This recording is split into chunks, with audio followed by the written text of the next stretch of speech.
One lie changed everything. The single dad called the CEO his wife, and she fell first. The school hallway was silent, except for the sound of one child crying. Every parent looked away. The single father knelt beside his daughter, desperate and broken. Then the woman in the tailored suit crouched down, signed 3 gentle words, and the child stopped crying.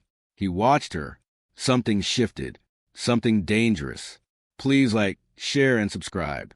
The autumn rain had turned Seoul into a city of ghosts.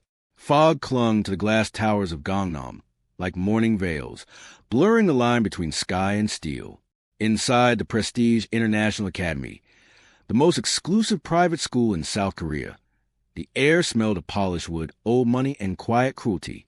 Seojin Adeyemi stood in the administration office, his 6-year-old daughter clutching his hand like a lifeline. He was 34, tall and carved from tension, his jaw permanently set against a world that had taught him to expect nothing but betrayal. His Korean-Nigerian heritage showed in the golden-brown warmth of his skin, the sharp angles of his cheekbones, the deep, dark eyes that noticed everything and revealed nothing. He wore a simple black jacket over a white shirt, clean but not expensive. The Korean-African tattoo on his neck, an intricate design of interlocking orchid petals and adinkra symbols, climbed to his collarbone to just below his ear. It was the only expensive thing about him, and it told a story he never spoke aloud. His daughter, Suki, pressed her face into his thigh. She was small for her age, with tight black curls and wide, terrified eyes. She had not spoken a word in 11 months, not since her mother walked out. The doctors called it selective mutism brought on by trauma. Seojin called it heartbreak. The admissions coordinator, a woman with a perfect chignon and a smile that did not reach her eyes, looked at him over her glasses. Mr. Adeyemi, I understand your situation, but Prestige Academy requires a complete family profile. We cater to Seoul's most distinguished families. Our parent community is very involved. I am her family, Seojin said quietly. His voice was low, controlled, a river running deep beneath still water. Of course, but the board has expressed concerns about Suki's communication challenges. We are not equipped to handle children with special needs. Seojin's hand tightened around Suki's fingers. He felt a familiar rage building in his chest, the same rage that kept him alive growing up in his father's brutal empire, the same rage he had spent years learning to cage. His daughter was not broken. She was wounded. There was a difference. She is 6 years old, he said, each word measured and deliberate. She lost her mother. She is not a liability. She is a child. The coordinator shifted uncomfortably. Perhaps a less competitive institution would be more suitable. Seojin opened his mouth to respond, but the door behind him opened and the temperature in the room changed. It did not warm. It sharpened. Chitara Nwosu walked in like she owned the building, because she did. Not literally, but as the CEO of Nwosu Holdings, the Nigerian-Korean conglomerate that had just acquired a controlling stake in Prestige Academy's parent company. Her influence was absolute. She was 29 tall, plus size, and unapologetically present. Her body filled the doorway with the confidence of a woman who had learned that shrinking was a form of surrender she could not afford. She wore a charcoal power suit tailored to celebrate her curves rather than conceal them.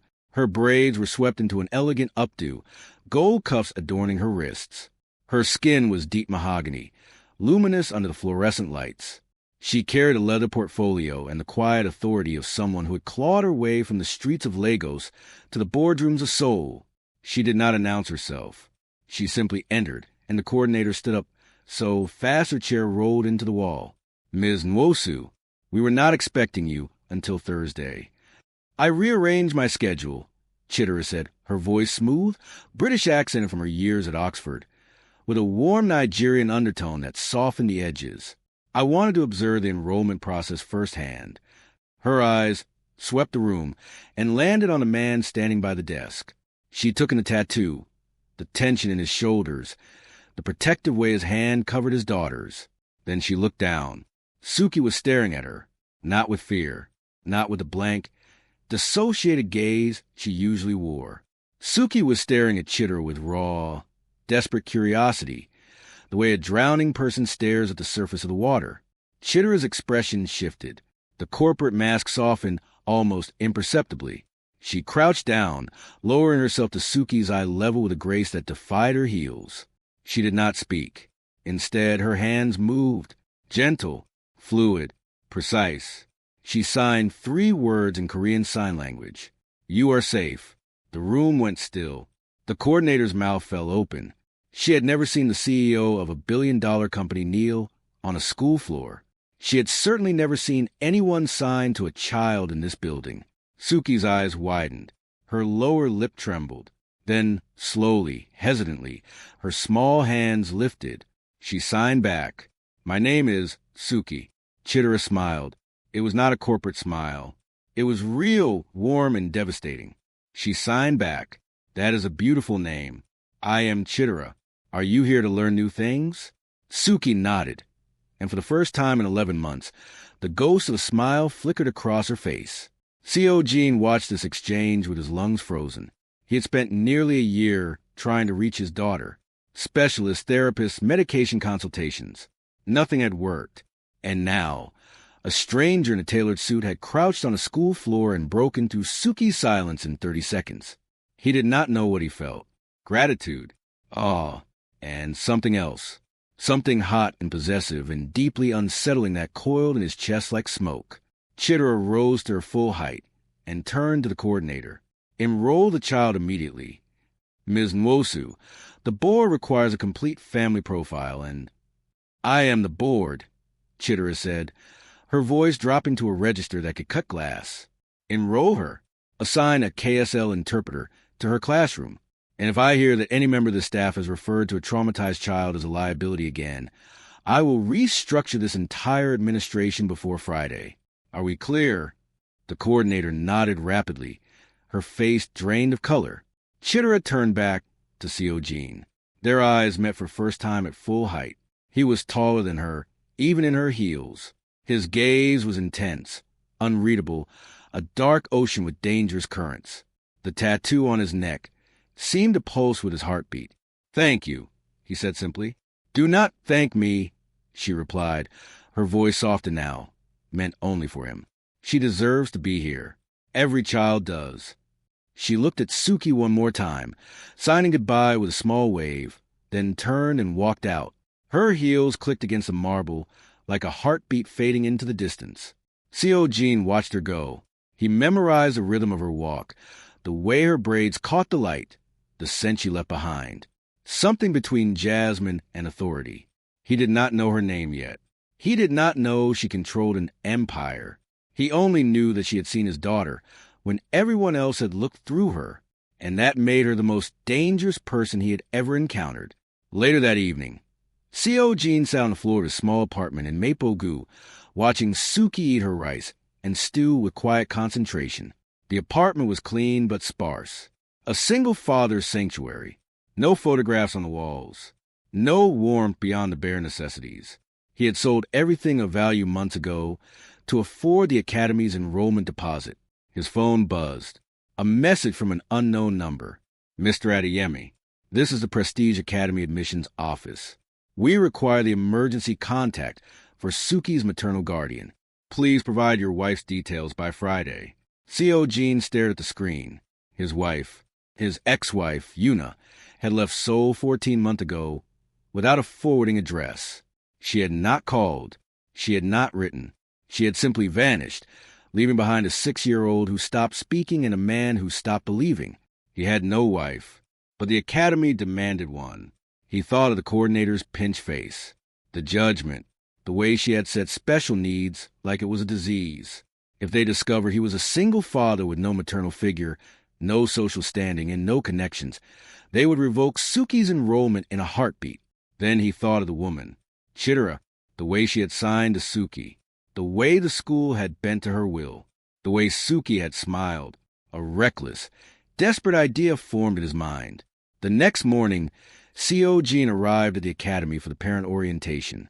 He wore his only suit, a dark navy piece he had pressed 3 times. Suki held his hand, her eyes scanning the crowd of wealthy parents with wary precision. She was looking for someone. The headmaster approached with a clipboard. "Mr. Adeyemi, We still require your wife's information for the emergency contacts. Seo-jin opened his mouth.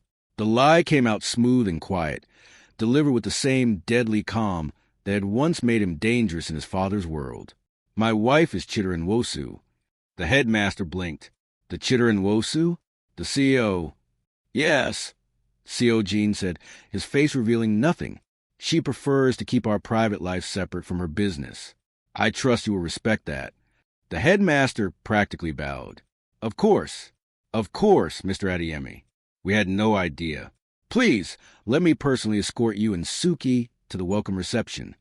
The transformation was instantaneous. The same parents who had glanced at Seo-jin with dismissive curiosity now stepped aside with nervous respect. The coordinator who had called his daughter a liability appeared with a tray of refreshments and a trembling smile. Suki noticed a shift. She tugged on her father's hand and signed. Why are they being nice now? Because they are afraid. Seo-jin signed back. But you do not need to be. The reception was held in the Academy's grand atrium, a soaring space of glass and white marble designed to remind parents exactly how much tuition cost. Seo-jin stood near the edge of the crowd, a glass of water in his hand, his back to the wall. He was scanning exit routes out of habit when the front doors opened. Chitara walked in. She was not scheduled to attend the parent orientation. She had come for a surprise inspection of the new KSL resources she had demanded. She wore a deep burgundy dress that draped across her curves like a love letter, her braids falling freely over her shoulders. Every head turned. Whispers rippled through the crowd like wind through tall grass. Is that Nwosu? What is she doing here? I heard she personally enrolled a child yesterday. Chitara moved through the crowd with practiced ease, shaking hands, exchanging polished greetings. Then she spotted Suki across the room.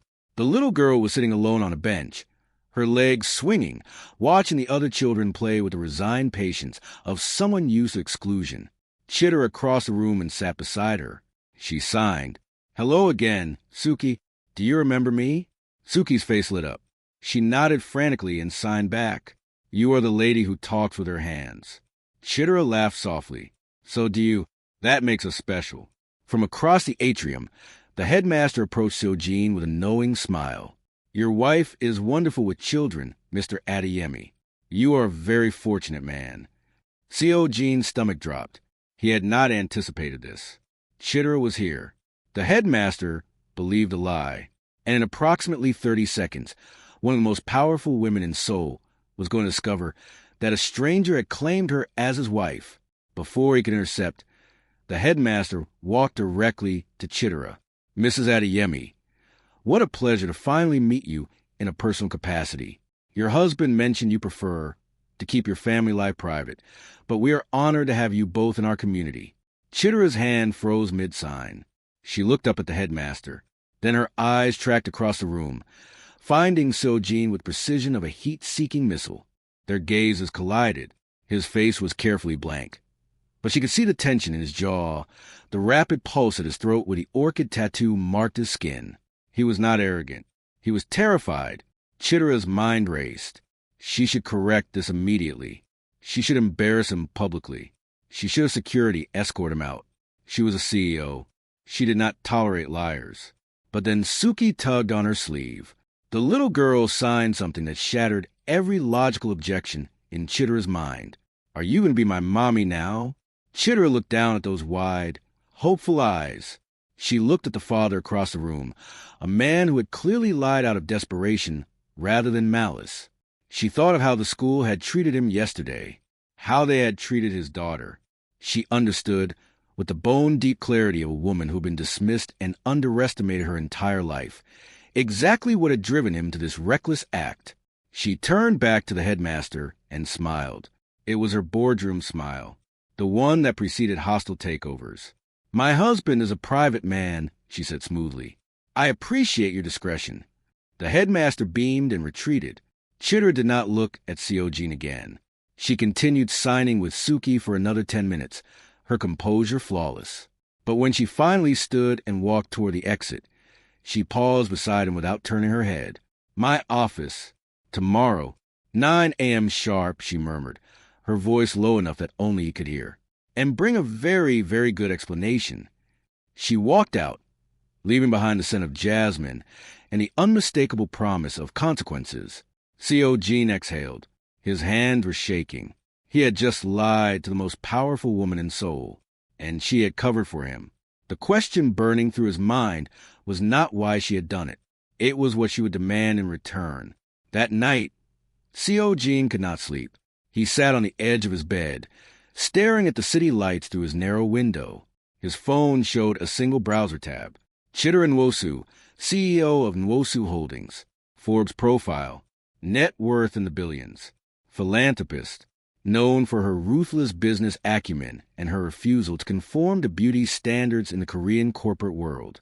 Articles praised her intelligence. Comment sections mocked her weight.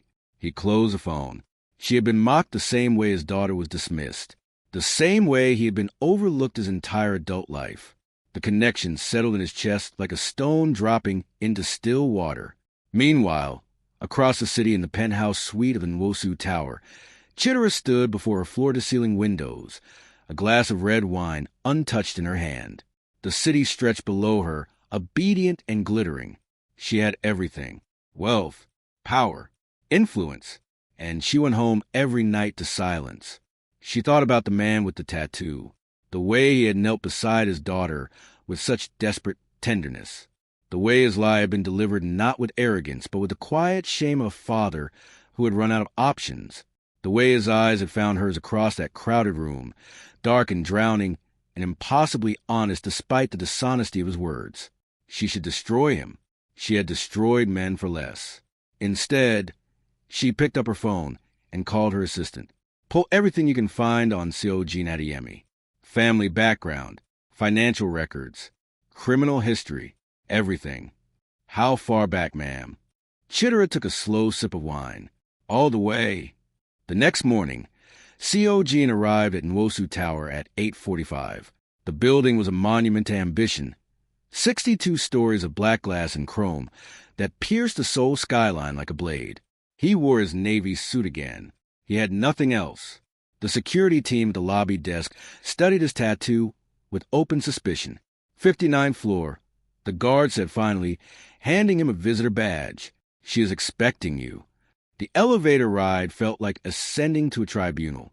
When the doors opened, the executive floor spread before him in muted luxury.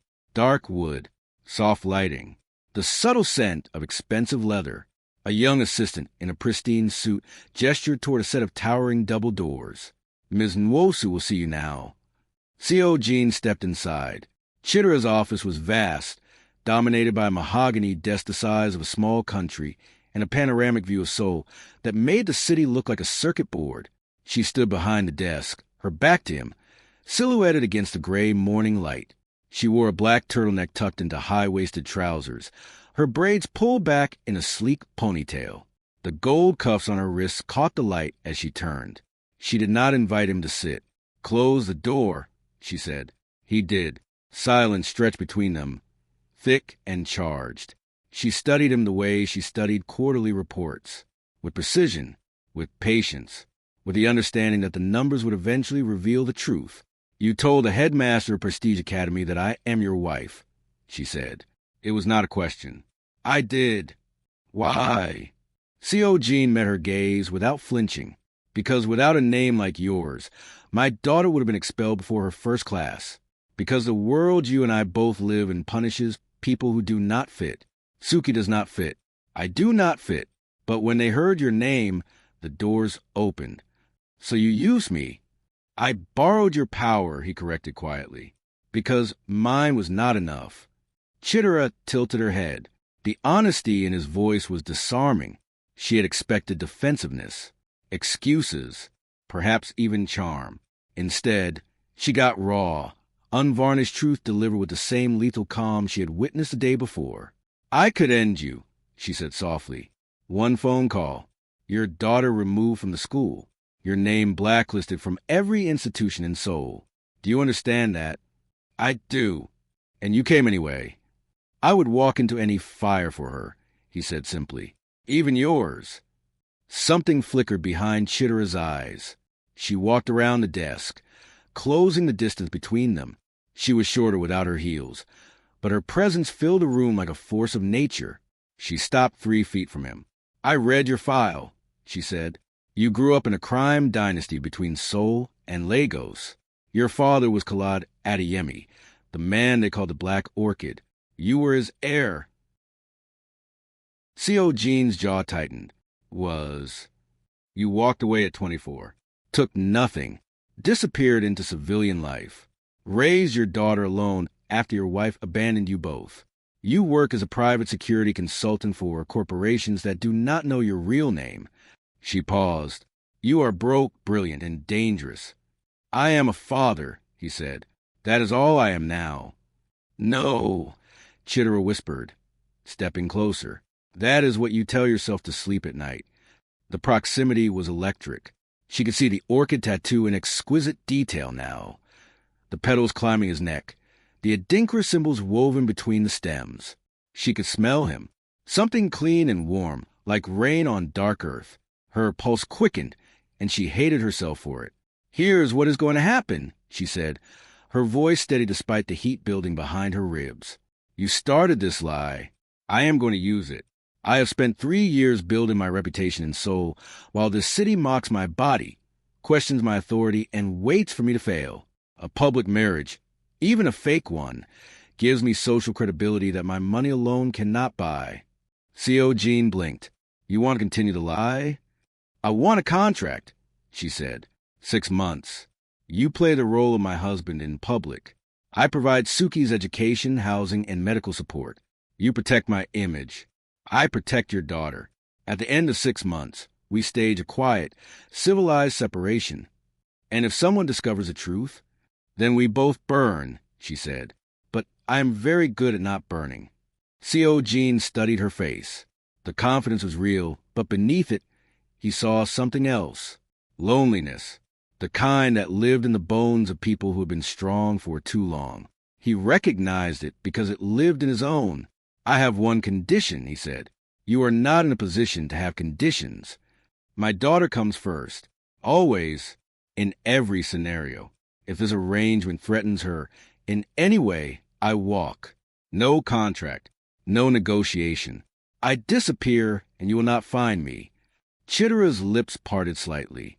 The fierceness in his voice, the absolute, non-negotiable love for his child, hit her somewhere she was not prepared to be hit.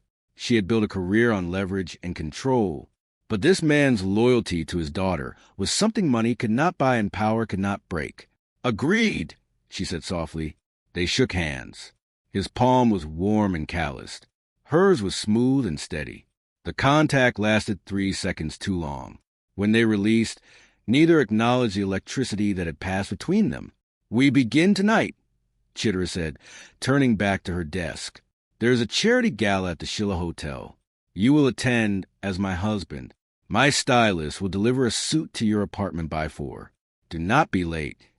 C.O. Jean walked to the door. He paused with his hand on the handle. "For what it is worth," he said without turning around, "I am sorry for the lie." "Do not apologize," Chitara replied, her voice carrying an edge she could not quite explain. "Apologize when you mean it. You are not sorry you lied. You are sorry you had to." He left without another word. Chitara stood alone in her office, her heart beating too fast, her hands trembling slightly against the desk. She had just entered into a contract with a former crime heir who had used her name without permission. And the most terrifying part was not the risk. It was that when he looked at her, she did not feel like a CEO. She did not feel like a target. She did not feel like a body to be mocked. She felt seen. The gala that evening was a spectacle of excess. The Shilla Hotel ballroom glittered with chandeliers, champagne, and the predatory elegance of Seoul's elite. Politicians, tech moguls, K-drama producers, and their surgically perfected wives circled one another like beautiful, hungry sharks. When Chitara arrived, the room noticed. When Seoul-Jean walked in beside her, the room stopped. He wore a black suit that her stylist had clearly chosen with surgical precision. It fit his frame like a second skin, emphasizing the breadth of his shoulders and the dangerous grace of his movements. The tattoo on his neck was deliberately visible above the collar. His hand rested on the small of Chitara's back, possessive and natural, as though it belonged there. They looked devastating together. The whispers began immediately. Is that Nwosu? With a man? Look at him. That tattoo. Is he Adeyemi? She actually found someone. I thought she would die alone. Well, at least he is attractive. Someone has to compensate. The last comment, delivered by a socialite in white Chanel, was loud enough for Chitara to hear. She felt the sting, but kept walking. She had survived worse. She had survived board meetings where men refused to shake her hand. She had survived magazine articles that discussed her weight before her net worth. She had survived a lifetime of being told she was too much and not enough simultaneously. But Seo-jin heard it too. He stopped walking. His hand on her back tightened almost imperceptibly. He turned his head slowly, finding the woman in white across the room. He did not speak. He simply looked at her, and the woman's smile died on her face. The gaze lasted 4 seconds. It contained no threat, no words, only the absolute, bone-chilling certainty that he had cataloged her face, her voice, and her cruelty, and that he would remember. The woman looked away first. Chitara glanced up at him. You did not have to do that. Yes, he said quietly, guiding her forward. I did. Later that evening, they stood on the hotel terrace overlooking the Han River. Inside, the gala continued. Out here, the air was cold and clean. Seoul sparkled below them like scattered diamonds. Chitara leaned against the railing, the wind pulling at her braids. You are very good at this, she said. At what? Pretending. Seo-jin turned to look at her. The moonlight caught the angles of his face, the orchid tattoo silver against the skin. Who says I am pretending? She met his eyes. The air between them thickened. She could feel the heat of him, standing too close. Not close enough. Her heart was doing something it had not done in years. Something reckless. Do not, she warned, her voice barely a whisper. This is a contract. I know what it is, he said, his voice dropping to a low, dangerous register. But you should know that I do not look at contracts the way I am looking at you right now.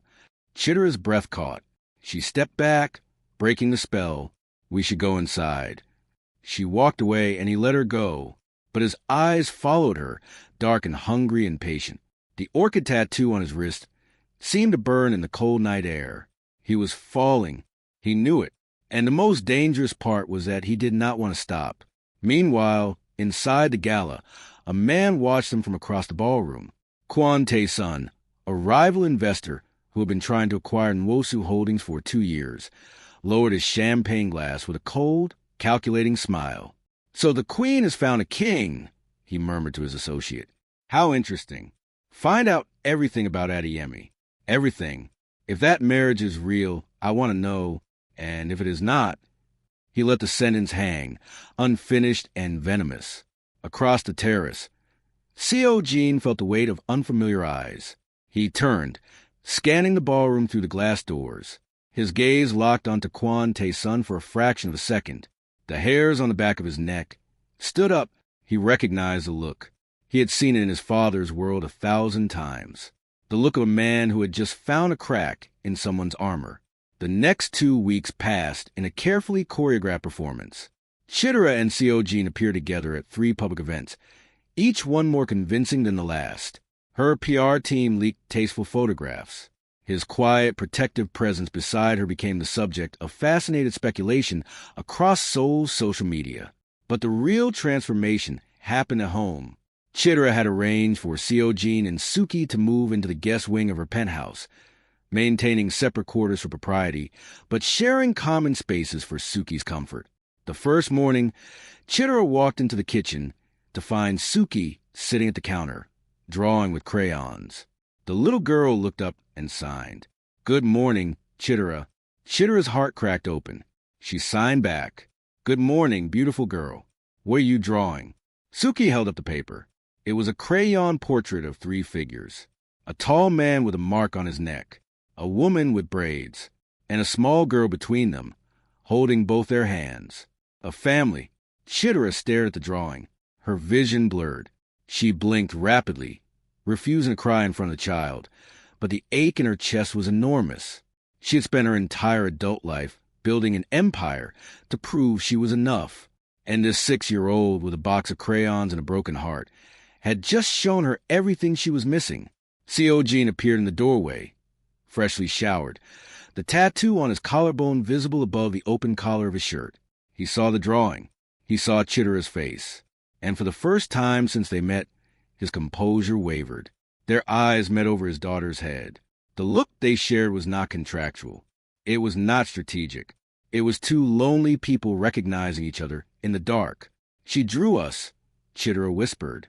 She drew what she wants, Seo Jin said quietly. She drew a family. The silence that followed was the loudest thing either of them had ever heard. Weeks later, the cracks in their arrangement began to deepen. Chitara found herself lingering in the common spaces, timing her morning tea to coincide with Suki's breakfast. She told herself it was efficiency. It was not. She watched Seo Jin teach his daughter to make jollof rice, his large hands gentle as they guided Suki's smaller ones. She watched the way he pressed his forehead to Suki's temple when the girl showed signs of anxiety, grounding her without words. She was falling. She knew it, and the terror was absolute, because Chitara and Wosu did not fall. She acquired. She strategized. She controlled.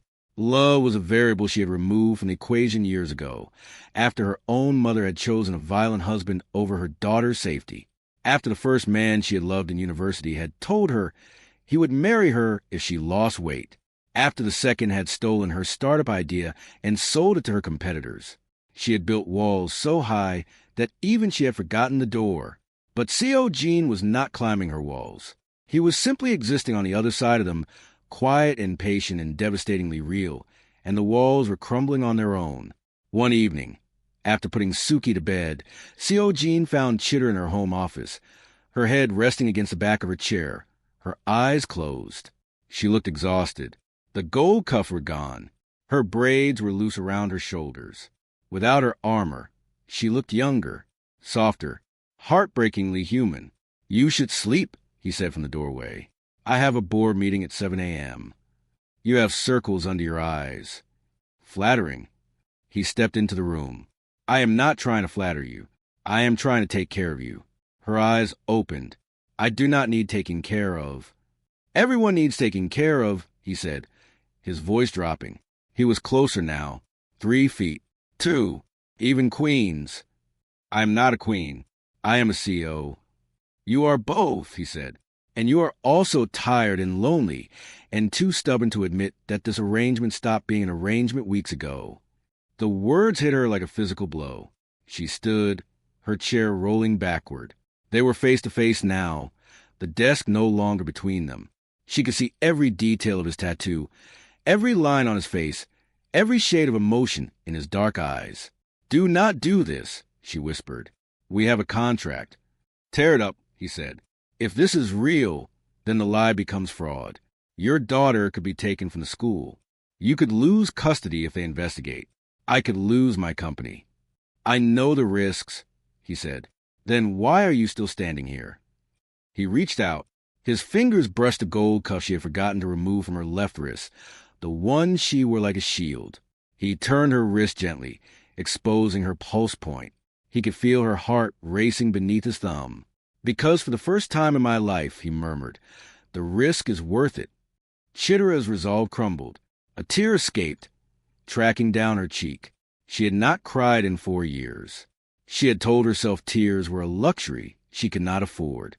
But standing in this room, with this man's hand on her wrist and his truth in her ears, the cost of being strong finally exceeded the cost of being vulnerable. "I am terrified," she admitted, her voice breaking. "I have been alone my entire life, Seo Jin. I do not know how to be someone's wife. I do not know how to be someone's mother. I built my empire because I was afraid that if I stopped moving, the loneliness would swallow me whole." "It will not swallow you," he said, pulling her closer, his hand moving to the small of her back. "Because I am here, and I am not leaving." She looked up at him. The distance between their lips was a breath, a heartbeat, a choice. "This will destroy everything I have built," she whispered. "Or it will build everything you have been missing," he replied. Before she could answer, his phone buzzed violently on the desk. He pulled back, his instincts overriding the moment. He looked at the screen. His face went white. "What is it?" Chitara asked, alarm replacing vulnerability. "It is from an unknown number," he said, his voice suddenly flat and deadly. "The old Seoul, the one who had been raised in the empire of the Black Orchid. A photograph." He turned the phone toward her. The photograph showed Suki's school, the playground, a telephoto shot taken from across the street, encircled in red digital ink, small and oblivious and utterly unprotected, was Suki. Below the photograph, a single line of text. "We know the marriage is a lie. Adeyemi. Give us access to Nwosu Holdings, or the girl pays for father's sins." Chitara's blood ran cold. Seo-jin looked at her. The warmth was gone. The vulnerability was buried. What remained was the son of the Black Orchid, the man who had walked away from an empire, but had never truly escaped it. "They found us," he said, and the walls that had just begun to crumble rebuilt themselves in an instant. The phone screen burned in the dim light of Chitara's office. Suki's face, circled in red, stared up at them like an accusation. Seo-jin's hand trembled, not with fear, with rage. The kind of rage that lived in the marrow of a man raised on violence and baptized in betrayal. Chitara reached for the phone. He pulled it away. "Do not touch it," he said, his voice stripped of warmth. "There may be tracking software embedded in the image file." "Who sent this?" Chitara demanded, her CEO composure reassembling itself like armor snapping into place. "Someone who knows the marriage is fake. Someone with access to surveillance equipment and enough resources to photograph a private school playground without being detected." He looked at her. "Someone in your orbit." The implication landed like a slap. "You think this came from inside my company? I think Kwon Tae-sun has been circling you for 2 years. I think he watched us at the Shilla Gala. And I think he is not the kind of man who waits patiently when he smells blood." Chitara's jaw tightened. Kwon Tae-sun. The name tasted like poison. He had made 3 acquisition offers for Nwosu Holdings, each one more aggressive than the last. She had rejected them all. He had smiled each time, the smile of a man who believed every no was simply a delayed yes. "If Kwon is behind this, threatening a child is a new low even for him," she said. "Men like Kwon do not have lows," Seo-jin replied. "They have objectives. And right now, his objective is your company. Suki is just a pressure point." He moved to the window, scanning the street below with trained eyes. The city glittered, oblivious. Somewhere out there, someone was watching his daughter, calculating her value as leverage. "I need to get her out of the school," he said. "No," Chitara said firmly. "If you pull her out, they know the threat worked. They escalate. We respond from a position of strength, not panic." Seo-jin turned to look at her. For a moment, the old world and the new world collided behind his eyes. The father who wanted to run. The strategist who knew she was right. "I will increase security at the school," Chitara continued, pulling her phone from her pocket. "Private detail. Former military. They will be invisible to Suki but present at every entrance and exit. I will also have my legal team trace the photograph's metadata. If Kwon sent this, there will be a digital fingerprint. You are spending your resources to protect my daughter," Seo-jin said quietly. "Our daughter," Chitara corrected without thinking. The words hung in the air between them. Unexpected and enormous. She blinked, catching herself. "For the purposes of the arrangement, she is ours. That means her safety is my responsibility, too." Seo-jin studied her face. The way her chin lifted when she was trying not to feel. The way her fingers gripped her phone a fraction too tight. She was scared. He could see it. But she was refusing to break. And that refusal was the most beautiful act of courage he had ever witnessed. "Thank you," he said. 2 words. He meant 1,000. The next morning, Seo-jin dropped Suki at school with 3 plainclothes security operatives stationed within a 2-block radius. Suki signed to him at the gate. "You look worried, Daddy." He crouched down, his knees pressing into the cold pavement, and signed back with steady hands. "I am never worried when you're brave. And you are always brave." She hugged him, her small arms barely reaching around his neck. He held her for 3 seconds longer than usual, breathing in the scent of her shampoo, memorizing the weight of her in his arms. Then he let go, and it nearly killed him. Later that morning, Chitara convened an emergency board meeting at Nwosu Tower. She did not mention the threat. She discussed quarterly projections, expansion plans, and the upcoming Seoul Business Summit, where she would deliver the keynote address. She was flawless, controlled, devastating. But across the conference table, one face watched her with a different kind of attention. Kwon Tae's son had been invited as a potential strategic partner, a suggestion from 2 board members who had been quietly lobbying for the acquisition. He sat at the far end of the table in a dove-gray suit, his silver hair swept back, his smile polished to a lethal shine. He was 61, handsome in the predatory way of men who had spent decades perfecting the art of intimidation. When the meeting adjourned, he approached Chitara at the elevator. "Impressive presentation, Ms. Nwosu," he said, falling into step beside her. "Your command of the room is extraordinary, especially for someone carrying so much personal weight." The double meaning was surgical. Chitara's stride did not falter. "I carry what I choose to carry, Mr. Kwon," she replied coolly, "including the controlling interest in a company you seem unable to acquire." Kwon chuckled softly. "Perhaps I have been approaching the acquisition from a wrong angle. Business deals are cold, but personal arrangements can be quite warm." He paused. "How is your husband, by the way? The man with the interesting tattoo?" Chitara stopped walking. She turned to face him fully. "My husband is none of your concern." "Everything about you is my concern, Chitara," Kwon said, dropping the formality. His smile widened. "I make it my business to know the people I intend to own." He walked away, his footsteps echoing down the marble corridor. Chitara stood perfectly still, her pulse hammering behind her ribs. It was him. She was certain now. The photograph. The threat. Kwon was testing the seams of her life, searching for the lie that would unravel everything. She called Seo-jin from the privacy of her car. "It is Kwon," she said without preamble.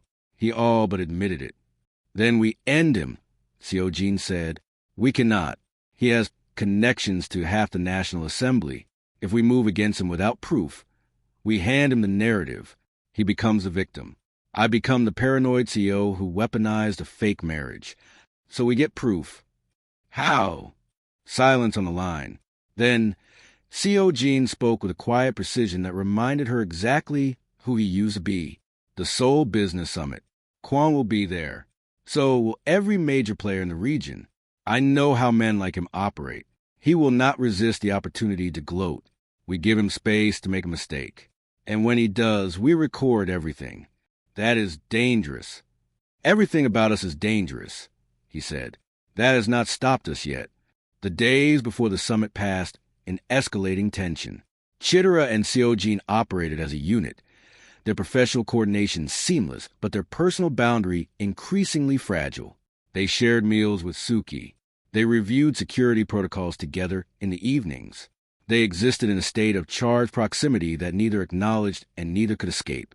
One evening, for days before the summit, Chitara came home late. The penthouse was quiet. Suki was asleep. Seo-jin sat in the living room, a glass of water beside him, reading a worn paperback novel in the lamplight. He looked up when she entered. His eyes tracked the exhaustion in her face, the slight drop of her shoulders, the way she kicked off her heels with a sigh that sounded like surrender. "Rough day?" he asked. "Kwon's people filed a preliminary acquisition motion with the Financial Regulatory Board," she said, collapsing onto the opposite end of the sofa. "It is a bluff, but it forces me to spend resources on legal defense instead of operations. He is bleeding me slowly. He is trying to make you desperate," Seo-jin said. "Desperate people make mistakes." "I am not desperate," she snapped. "I know," he said calmly, "but you are exhausted, and you are carrying this alone. I have always carried things alone. You do not have to anymore." The gentleness in his voice undid something inside her. She pressed her palms to her eyes, breathing through the tightness in her chest. She would not cry. She would not. "When I was 12, she said, her voice muffled behind her hands, "my mother told me I was too big to be loved. She said no man would want a woman who took up so much space. She said I should make myself useful instead of beautiful, because beauty was not something God had given me. Seo Jin set down his book. He did not speak. He listened with the stillness of a man who understood that some wounds needed air before they could heal. I built Nwosu Holdings on that sentence, Chitara continued, lowering her hands. Her eyes were red but dry. Every billion I earned was a response to my mother's voice. Every deal I closed, every company I acquired, was me proving that I was enough. But the voice never stopped. It got quieter. It got buried under success and power. But it is still there, every morning, every night, telling me I am too much and not enough. Seo Jin moved, not quickly, not aggressively. He slid across the sofa until his knee touched hers. He reached out and took her hand. His thumb traced a slow circle on her palm. Your mother was wrong, he said. You are not too much. The world is too small. Chitara looked at him, really looked at him, past the tattoo and the dangerous history and the contract that had brought them together.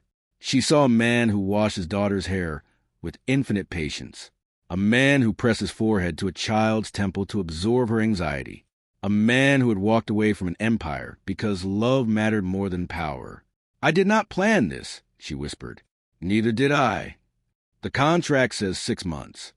I do not care about the contract, Chitara. Then what do you care about? He lifted her hand to his lips and pressed a kiss to her knuckles. It was not a seduction. It was a vow. His mouth was warm against her skin, and the sensation traveled through her body like a current, lighting up rooms inside her that had been dark for decades. I care about you, he said against her fingers. Not your company, not your name. You, the woman who signs to my daughter, the woman who wears gold cuffs like armor, the woman who cried behind her hands because her mother's voice still echoes in the dark. A tear fell, then another. Chitara Nwosu, CEO, billionaire, woman of ire and ambition, broke open on a Tuesday night in her own living room, held together by the callous hands of a man she was never supposed to love. He pulled her against his chest. She let him, her face pressed into the warmth of his neck, against the orchid tattoo that symbolized everything he had left behind. She cried silently, her body shaking, years of loneliness pouring out of her like water from a shattered dam. Seo Jin held her. He did not shush her. He did not tell her it was okay. He simply held her, his arms wrapped around her generous frame, his chin resting on the top of her head, his heartbeat steady against her ear. When the tears finally stopped, she pulled back. Her face was swollen and bare and impossibly beautiful. I must look terrible, she murmured. You look like the bravest person I have ever met, he said. She almost kissed him then. The distance between their mouths was nothing, a breath, a choice, a surrender. But her phone rang. She pulled away, her hand trembling as she answered. Her face changed instantly, the vulnerability retreating behind the walls like a tide pulled by the moon. When, she said into the phone. How bad? I am on my way. She hung up and stood. Her composure was back, but her eyes were different, darker, afraid. What happened? Seo Jin asked, rising with her. There was a break-in at the Nwosu Holdings data center. Someone accessed the personnel files, employee records, home addresses, security clearances. She looked at him, and the file I compiled on you, your real background, your father's syndicate, everything. The room went cold. If Kwon has that file, he is proof the marriage is fake, Seo Jin said, his voice flat with lethal precision. He can expose us, destroy your reputation, take your company, and use your father's history to build a criminal case against you, Chitara added, which gives him grounds to challenge your custody of Suki. The words hung between them like a death sentence. Suki, Seo Jin's entire body went rigid. His daughter, the one pure, innocent thing in his broken world, the child who had just started signing again, the child who had drawn a picture of a family she had never had. They would come for her. They would use her. They would break her over his dead body. The summit is in 4 days, he said, his voice quiet and terrifying. Kwon will use it as a stage. He will reveal everything publicly for maximum damage. Then we get to him first. Chitara said, How? She looked at him with the eyes of a woman who had built $1 billion empire from nothing, a woman who had survived mockery, betrayal, and the crushing weight of a world designed to diminish her.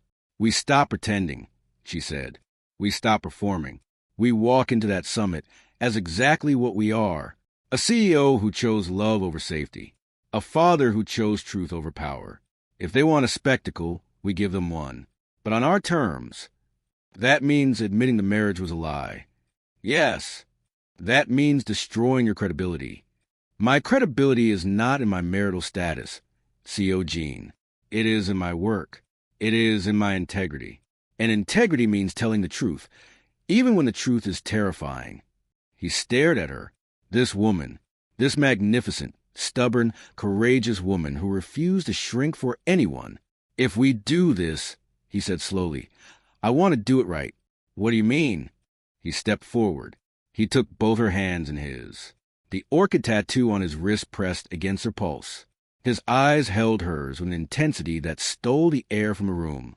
"I mean that when I stand beside you at that summit, I do not want to stand beside you as a lie. I do not want to be your fake husband. I do not want to be your arrangement. What do you want to be?" "Yours," he said.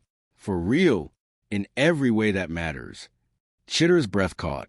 The word yours echoed through her body, reaching the places her mother's voice had poisoned, the places the world had bruised, the places she had locked away behind gold cuffs and corporate victories.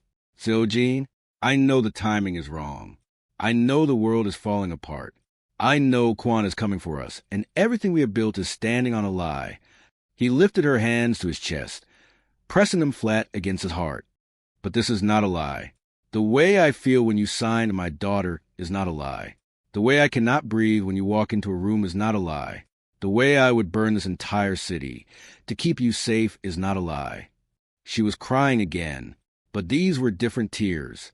These were tears of someone being chosen, not for her money, not for her power, not despite her body, but because of who she was. "Say yes," he whispered. "Yes to what? You have not asked me anything." He smiled. It was the first real smile she had ever seen from him, and it transformed his face from beautiful to devastating. "Marry me," he said. "For real this time. No contract. No expiration date. No arrangement. Just us. You and me and Suki. A family." She laughed through her tears, the sound bright and broken and utterly real. "You are proposing to me in the middle of a corporate espionage crisis. I am proposing to you in the middle of our life, because life does not wait for convenient moments." She cupped his face in her hands, her thumbs tracing the sharp angles of his cheekbones, the edge of the orchid tattoo below his ear. "Yes," she said. "Yes, I will marry you, C.O. Gene Adeyemi. For real." He kissed her. It was not the kiss of a man performing for cameras. It was the kiss of a man who had been drowning for years and had finally broken the surface. His hands cradled her face, her waist, the curve of her back. She melted into him, her body fitting against his like a lock finding its key. The rain began outside, drumming against the penthouse windows, washing the city in silver. They held each other in the storm light, foreheads pressed together, breathing the same air. What followed was sacred. It was slow and gentle and reverent. He carried her to the bedroom, and the city lights painted them in gold. The orchid tattoo on his chest pressed against her heart. Every touch was a question. Every answer was yes. When the rain finally broke into silence, they lay intertwined, his arms wrapped around her, her head resting against his shoulder. The morning arrived soft and gray. The Seoul Business Summit was held in the convention center, a massive glass and steel cathedral that symbolized everything modern Korea aspired to be. 3,000 attendees. International press. Live streaming to 14 countries. Kwon Tae-sun took his seat in the front row, his smile razor thin. Beside him, his legal team clutched a folder containing every piece of stolen evidence. The fake marriage. C.O. Gene's criminal lineage. Chitter's deception. He was ready to detonate. The keynote was scheduled for 10 a.m. The press gathered. The cameras focused on the empty podium. At 9:58, the doors at the back of the hall opened. Chitter walked in first. She wore white, a stunning, flowing white suit that celebrated every curve of her body, defiant and regal. Her braids were crowned with gold thread. Her chin was raised. She looked like a warrior queen walking into her final battle. Behind her, Seo-jin walked with Suki on his hip. He wore a black suit, the orchid tattoo visible at his collar. Suki wore a small yellow dress and clutched her father's lapel with one hand. With the other hand, she signed a crowd. "Hello." A murmur rippled through the audience. Cameras flashed. Kwon leaned forward, his eyes narrowing. Chitara took the podium. She did not use notes. She looked out at 3,000 faces and spoke the truth. 3 months ago, a man told a lie. She began, her voice carrying to every corner of the hall. He told a school administrator that I was his wife. He did it because his daughter, a brilliant, beautiful child who communicates through sign language, was being denied enrollment. He did it because the world told him that a single father with no connections and no wealth was not enough. He did it because he was desperate. The room was silent. Kwon's smile flickered. "I discovered the lie the same day," Chitara continued, "and I chose to sustain it, not because I am a liar, but because I recognize something in that man. I recognize the look of someone who has been told their entire life that they are too much or not enough. I recognize it because I see it in my own mirror every morning." She paused, letting the words settle. "For 3 months, we pretended to be married. A contract, an arrangement, a performance.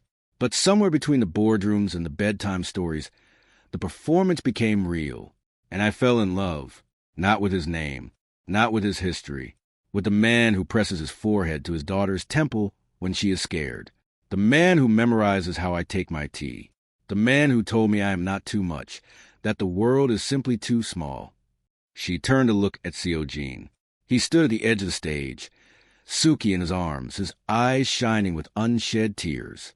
The orchid tattoo on his neck caught the stage lights. "So today, I am not here to give a keynote about business strategy," Chitara said. "I am here to tell the truth. My name is Chitara Nwosu. I am the CEO of Nwosu Holdings. I am plus-sized. I am Nigerian Korean. I have been mocked for my body, dismissed for my gender, and underestimated by every room I have ever walked into. And I am in love with Seo-jin Adeyemi, a single father, a former heir to a criminal dynasty who chose to walk away, the bravest man I have ever known." She turned back to the audience. "If you want to use this truth to destroy me, go ahead. I have survived worse. But you should know that I am done performing. I am done shrinking. And I am done pretending that power means standing alone." She stepped back from the podium. The hall was silent for 5 agonizing seconds. Then Suki signed from her father's arms. One word, clear and unmistakable. "Mommy." She was looking at Chitara. The hall erupted, not in scandal, in applause. Thunderous, rolling, deafening applause that shook the chandeliers and rattled the press tables. 3,000 people rose to their feet. Cameras flashed like a lightning storm. Journalists scrambled for their phones. Kwon Tae-sun sat frozen in his chair. His folder of evidence was worthless. The revelation he had planned to weaponize had been detonated by its own target, transformed from a scandal into a love story that the entire country was now witnessing in real time. He reached for his phone. His hand was stopped by a firm grip on his wrist. A woman in a dark suit stood beside him. South Korean Financial Crimes Unit. Behind her, 2 more agents waited. "Mr. Kwon Tae-sun," she said calmly, "you are under arrest for corporate espionage, unlawful surveillance of minor, and unauthorized access to protected data systems. Please come with us." Kwon's face drained of color. He looked toward the stage, where Chitara stood with Seo-jin and Suki, a family forged in fire and truth. She did not look at him. She did not need to. The king had been toppled, not by power, by love. 3 months later, they married. For real. The ceremony was held on a rooftop garden in Itaewon, under a canopy of white orchids and Nigerian lilies. Suki served as a flower girl, tossing petals with wild, joyful abandon, her laughter ringing to the evening air like music. Seo-jin wore traditional ibada in deep charcoal, the orchid tattoo visible at his collar. His eyes never left Chitara as she walked toward him in a gown of ivory and gold, her braids woven with flowers, her curves draped in silk that moved like water. She was radiant. She was unapologetic. She was home. He took her hands at the altar, the tattoo on his wrist pressed against her pulse. He leaned close, his lips brushing her ear. "You were never a contract to me," he murmured. "You were always the answer." "To what question?" she whispered back. "The one I was too afraid to ask. Whether love could be real." And he pulled back to look at her. His eyes were full. "It is real. You made it real." They kissed as the sun set over Seoul, painting the city in shades of amber and rose. The guests cheered. Suki tugged on both their sleeves, demanding to be lifted between them. They obliged, hoisting her up, 3 faces pressed together, 3 hearts beating as one. The photograph made the front page of every major publication in Asia. The headline read, "She fell first. He fell forever." 6 months after the wedding, Chitara stood in the sunroom of their new home, her hand resting on the gentle curve of her belly. She had found out 2 weeks ago. She had told Suki first, who had screamed with signing joy that filled the entire room. Seo-jin came up behind her, wrapping his arms around her waist, his hands covering hers over the new life growing inside her, his lips pressed against her temple. "Are you scared?" he asked softly. "Terrified," she admitted. "My mother was a terrible parent. What if I repeat her mistakes?" "You will not," he said with absolute certainty, "because you already love this child more than yourself. That is the only qualification that matters." She turned in his arms, looking up at him, the man who had lied to protect his daughter, the man who had crumbled her walls by simply existing on the other side of them, the man who saw her, all of her, every curve and flaw and hidden wound, and chose her anyway. "One lie changed everything," she said, smiling through tears. "One truth changed everything," he corrected, pressing his forehead to hers.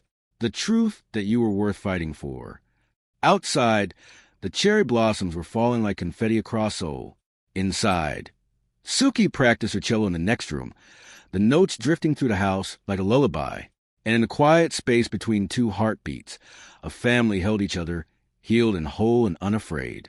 The lie had been a door, love had been the key, and they had walked through together, into a life where being chosen was not a fantasy. It was forever,